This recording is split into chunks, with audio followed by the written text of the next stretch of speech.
आज हम बहुत ही इंपॉर्टेंट और गंभीर विषय पर चर्चा करने जा रहे हैं। 22 अप्रैल 2025 26 इनोसेंट हिंदू पिलग्रिम को कश्मीर के पहलगाम में हत्या कर दी गई। इसके जो डेट है और इसके पीछे हम पूरा मकसद को एनालिसिस करेंगे न्यूमरोलॉजी के आधार पर, और इसके साथ साथ वैदिक और केपी एस्ट्रोलॉजी के आधार पर हम समझेंगे कि इसके पीछे असल मकसद क्या है, कौन इसके पीछे जिम्मेदार है। तो दे यार तुम मौत ही कश्मीर गेंद है।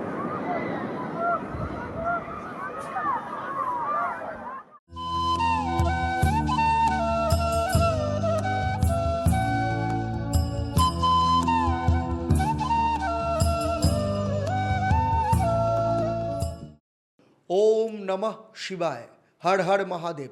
नमस्कार, मैं एस्ट्रो पंडित देवदत्त, आप सभी को मेरे चैनल पर हार्दिक स्वागत है।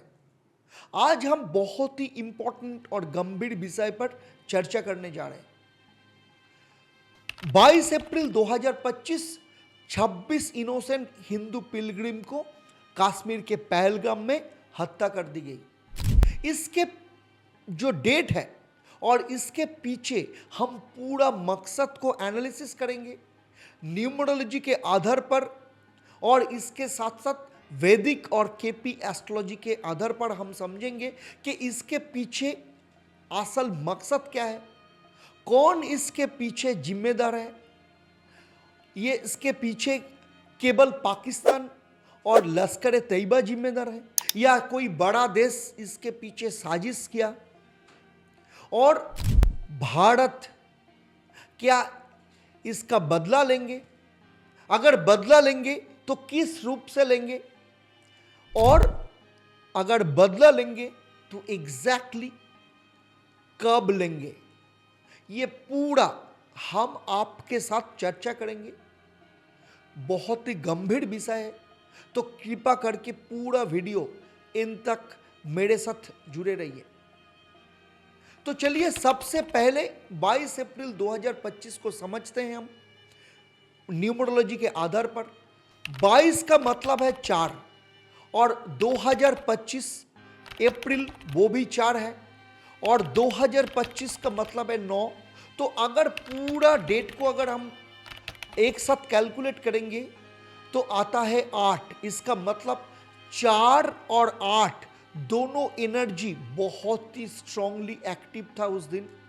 4 होता है डिस्ट्रक्शन, कोई ओल्ड स्ट्रक्चर का या डिसरप्शन या सडन कोई एक्शन का, कोई सडन अटैक का, और 8 होता है कर्मा, डेस्टिनी, कार्मिक पनिशमेंट, लार्ज स्केल डेथ। और जब 4 और 8 एक दिन में मिलते हैं तो वो दिन किसी नॉर्मल घटना का नहीं बल्कि कोई बड़े कार्मिक साइकिल का एक्टिवेशन का दिन बन जाता है। और इसके साथ जो ईयर है वो ईयर है 2025 का मतलब है 9, और उसके साथ चंद्रमा उस दिन वो टाइम पर धनिष्ठा यानी मंगल के नक्षत्र में थे, और राहु का 5वीं दृष्टि मंगल पर है, जिसके कारण डिस्ट्रक्टिव एनर्जी को भी और भी फ्यूल दिया इस समय। जब भी 4 या 8 एक्टिव होता है, दुनिया में बड़े स्ट्रक्चरल, पॉलिटिकल या एनवायरमेंटल डिजास्टर होता है, और वो डिजास्टर पूरे ह्यूमैनिटी को इंपैक्ट कर देता है। साथ ही 2025 का मतलब 9, और 9 यूनिवर्सल ईयर है, एक कंप्लीशन साइकिल है। इसका मतलब कार्मिक डेट्स की फाइनल सेटलमेंट।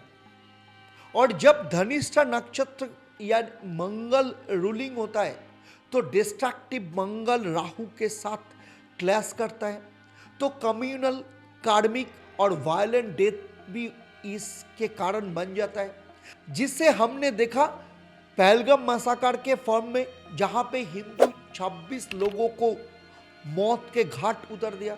और 26 जो नंबर होता है वो भी होता है 8 का। तो इसके साथ चलिए हम अब एक्सप्लोर करेंगे कि बड़े इंसिडेंट जैसे bomb blast, earthquakes, train accident, जिनके पीछे नंबर 4 और 8 इनविजिबल बट पावरफुल कार्मिक का इन्फ्लुएंस था। जैसे आप वर्ल्ड वॉर 2 को अगर देख लेंगे तो 1 सितंबर 1939, तो 1939 जो ईयर था वो था 4 का। तो चलिए अब बात करते हैं सुनामी का। आया था 26 दिसंबर 2004। तो 26 का मतलब होता है 8 और दिसंबर 2004 अगर कैलकुलेट करेंगे तो 8 का वाइब्रेशन होता है, इसका मतलब 88 का वाइब्रेशन। गोधरा 10 बर्निंग 27 फरवरी 2002 का मतलब होता है 4। तो एगेन 4 का कारण से ये घटना घटी। 1984 में 2 बड़े घटनाएं घटी थी।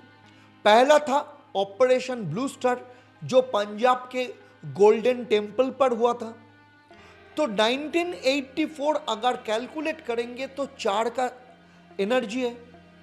ये इंडिया पॉलिटिकल हिस्ट्री का सबसे बड़ा कार्मिक रैप्चर हुआ था।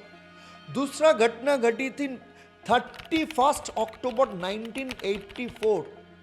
3 + 4 यानी 31 का मतलब होता है 4। अगर 1984 को अगर कैलकुलेट करेंगे तो 4 होता है, तो 4 का ईयर डे और 4 यानी 4। और मुंबई ट्रेन ब्लास्ट जब हुआ था 11 जुलाई 2006, तो 11 जुलाई 2006 का मतलब होता है 8 का। और 26/11/2008 जहां पे 175 लोगों का मौत हुआ था, मुंबई टेरर अटैक। 26 यानी 8 और 175 लोगों का मौत हुआ था मतलब 4। तो फिर से 4 + 8 का कनेक्शन आया था। बुर्ज में अर्थक्वेक हुआ था 26 जनवरी 2001 में। तो 26 जनवरी का मतलब होता है 8 का एनर्जी, जहां पे करीबन 20,000 लोगों की मौत हुआ था। आप उपहार सिनेमा के फायर ट्रेजेडी को ले लीजिए, 13 जून 1997 में हुआ था। 13 का मतलब होता है 4 और 1997 मतलब 8, यहाँ पे 59 लोगों का मौत हुआ था। तो 4 लॉस ऑफ फाउंडेशन और 8 होता है कार्मिक जस्टिस ब्लेंड, जिसका मतलब massive tragedy exposing structural negligence. अब आते हैं 8 नवंबर 2016 डिमोनेटाइजेशन का अनाउंसमेंट हुआ था। 8 नवंबर यानी 8 का एनर्जी। पूरा भारत एक मैसिव फिनेंशियल कार्मिक रेस्ट में गया। ओल्ड कैश इकोनॉमी कोलैप्स, नई फिनेंशियल स्ट्रक्चर की शुरुआत। और जो टाइम था, अगर वो टाइम में जहां पे प्रधानमंत्री जी ने अनाउंस किए थे, वो भी टाइम अगर कैलकुलेट करेंगे वो भी 8 का ही होता है। 8 दिसंबर 2021 भारत के पहले chief of defence staff general Bipin Rawat एक हेलीकॉप्टर क्रैश में शहीद हुए। मिलिट्री लीडरशिप और नेशनल सिक्योरिटी पॉलिसी में एक कार्मिक वायड इस समय बना था। अभी तक मैं आपके साथ न्यूमरोलॉजिकली एनालिसिस की। अब हम वैदिक और केपी एस्ट्रोलॉजी के आधार पर देखेंगे कि इसके पीछे कौन एक्चुअल जिम्मेवार है। अगर हम पहली लेयर देखें तो सिर्फ दिख रहा है कि लश्कर-ए-तैयबा ने ये अटैक को अंजाम दिया। वैदिक एस्ट्रोलॉजी से देखेंगे तो 22 अप्रैल 2025 में हुआ था।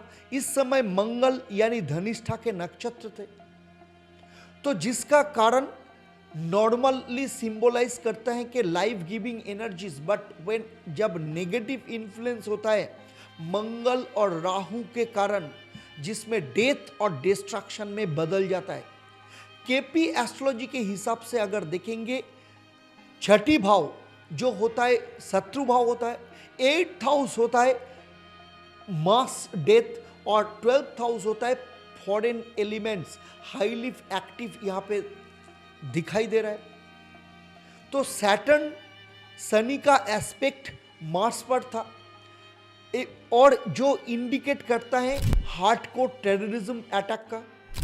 अगर मोटा मोटा तौर पे देखेंगे तो ये इसके पीछे डायरेक्ट लश्कर तैयबा का रिस्पॉन्सिबिलिटी है। लेकिन दूसरे नंबर पे जो क्वेश्चन आता है वो है, क्या ये पॉलिटिकल कॉन्स्पिरेसी था? सिर्फ एलएनटी नहीं, अगर हम जुपिटर और राहु के ट्रांजिट को देखेंगे तो ये दिख रहा है कि कुछ बड़े इंटरनेशनल पॉलिटिकल हाथ भी इसके पीछे हो सकता है। तो ये फॉरेन कोई सीक्रेट डील्स या इंटरनेशनल कॉन्स्पिरेसी को इंडिकेट करता है। यूएस का कुछ हिडन एलिमेंट्स, कोई बड़े बुजुर्ग बिजनेसमैन है जो दूसरे देशों पर बहुत इंटरेस्ट लेते हैं, जिसका नाम एस से शुरू होता है। अगर आप गेस करते हैं तो जरूर मुझे कमेंट करके बताइएगा। और इसके साथ चाइना का भी हाथ हो सकता है इसके पीछे, और हो सकता नहीं, इसके पीछे होने का संभावना भी है।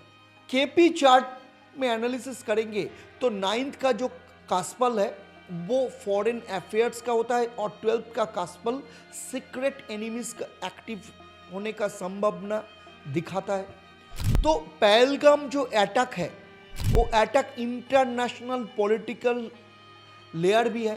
सिर्फ पाकिस्तान नहीं, कुछ और भी कंट्री अपने इनडायरेक्ट स्ट्रैटेजी इंटरेस्ट पूरा कर रहे हैं।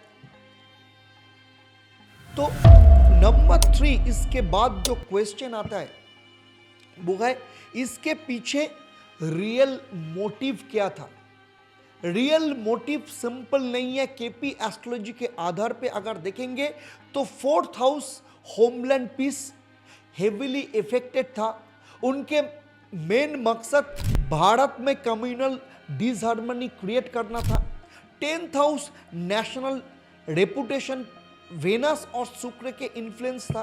भारत का ग्लोबल इमेज डैमेज करना भी एक मेजर मोटिव था। सैटर्न मार्स राहु का एक्सिस डिस्ट्रक्शन का सिंबल था। ये लॉन्ग टर्म डिस्टेबिलाइजेशन का प्लान था, सिर्फ एक छोटी टेररिस्ट अटैक ये या छोटी टेररिस्ट एक्टिविटी नहीं था ये। तो रियल मोटिव था भारत में दंगा भड़काना, पॉलिटिकल इंस्टेबिलिटी लाना और हिंदू रिलीजियस को टेररिस्ट के द्वारा टारगेट करना। तो नंबर 4, इतना बड़ा जो कांड हुआ, क्या इसके पीछे नंबर 4 जो क्वेश्चन आता है, इसके पीछे लोकल कश्मीरी का सपोर्ट था? बहुत ही इंपॉर्टेंट क्वेश्चन है ये। एस्ट्रोलॉजी के हिसाब से मून और मार्स के नेगेटिव एस्पेक्ट के कारण कुछ लोकल एलिमेंट्स की पैसिव सपोर्ट इसमें दिखाई दे रहा है। ज्यादातर कश्मीरी इस बर्बरता के खिलाफ है, लेकिन कुछ रेडिकलाइज लोग सपोर्ट करते दिखे। तो फुल फ्लेज अगर बात करेंगे तो पूरा पब्लिक नहीं, सिर्फ कुछ रेडिकलाइज्ड और मिसगाइडेड एलिमेंट्स का हाथ इसके पीछे है, जो लोकल गाइड बने थे ये टेररिस्ट का। नंबर 5 जो इंपॉर्टेंट क्वेश्चन है वो है, क्या इंडिया कोई एक्शन लेंगे, रिवेंज लेंगे? अगर लेंगे तो कब, कैसे लेंगे? वैदिक और केपी एस्ट्रोलॉजी दोनों बताता है कि भारत डेफिनेटली बदला लेगा। मंगल का अगर ट्रांजिट देखेंगे, मंगल अब कर्क राशि में बैठे हैं, इसके बाद चले जाएंगे सिंह राशि में। सैटर्न की दृष्टि 7th यानी कन्या राशि और 10th हाउस यानी धनु राशि पर है, जो इंडिकेट करता है secret strategic action rather than open word. Bharat surgical strike 2.0 या कोई कवर्ट मिलिट्री ऑपरेशन जैसा सीक्रेट मिशन एग्जीक्यूट करेंगे। No full scale word, Bharat smart, secret और पिन पॉइंटेड मिलिट्री रिटेलिएशन करेंगे। लेकिन सवाल यह है कि कब करेंगे और एग्जैक्टली कैसे करेंगे। अकॉर्डिंग टू वैदिक एस्ट्रोलॉजी का अगर देखेंगे तो जून 2025 मार्च के जो ट्रांजिट होगा, इसके बाद हिडन अटैक होने का संभावना है। अगर केपी एस्ट्रोलॉजी के आधार पर देखेंगे तो जुलाई 2025 मार्स का जो एस्पेक्ट है स्क्वायर एस्पेक्ट राहु के साथ हाईली मिलिट्री एक्टिविटी पॉसिबल है। अक्टूबर 2025 सैटर्न का डायरेक्ट मोशन, जुपिटर वो टाइम में मिथुन में रहेंगे, तो फुल डिप्लोमेटिक और इकोनॉमिक प्रेशर प्लस मिलिट्री रिटेलाइजेशन का फेस इस समय दिखाई दे रहा है। और केपी एस्ट्रोलॉजी के आधार पर देखेंगे 6th house cuspal sublord activation by Mars from June 2025 से लेकर अक्टूबर 2025, 12th कास्पल सबलॉट सीक्रेट और बैकडोर ऑपरेशन फ्रॉम जुलाई ऑनवर्ड्स। यहाँ पे अगर एग्जैक्टली टाइमलाइन के बारे में बात करेंगे तो जून जुलाई 2025 भारत प्लानिंग स्ट्रैटेजी में रहेगा। अगस्त सितंबर इनिशियल कवर्ट रिटेलाइजेशन होगा और अक्टूबर 2025 में मेजर डिप्लोमेटिक ऑफेंसिव या सीक्रेट ऑपरेशन कंप्लीट होने का संभावना है। तो रिवेंज का जो मेथड सीक्रेट एयर स्ट्राइक हो सकता है, elite covert commando missions, cyber warfare हो सकता है, डिप्लोमेटिक आइसोलेशन पाकिस्तान का भी हो सकता है, economic sanctions indirectly bye allies. सार्वत्रिक रूप में अगर बात करेंगे तो अगर आप और हम अगर सोच रहे हैं कि भारत सिर्फ शब्दों में जवाब देंगे तो ये गलत है। तो न्यूमरोलॉजी और एस्ट्रोलॉजी दोनों ही क्लियरली इंडिकेट करता है कि जून से अक्टूबर 2025 भारत के सीक्रेट मिलिट्री ऑपरेशंस का ये बहुत ही गोल्डन पीरियड है। तो मित्रों, अगर आपको ये डीप एस्ट्रोलॉजिकल और न्यूमरोलॉजिकल इन्वेस्टिगेशन पसंद आए तो इस वीडियो को जरूर लाइक करें, शेयर करें और चैनल को सब्सक्राइब करना बिल्कुल मत भूलिए। मेरा ये चर्चा आपको कैसा लगा मुझे कमेंट करके जरूर बताइएगा।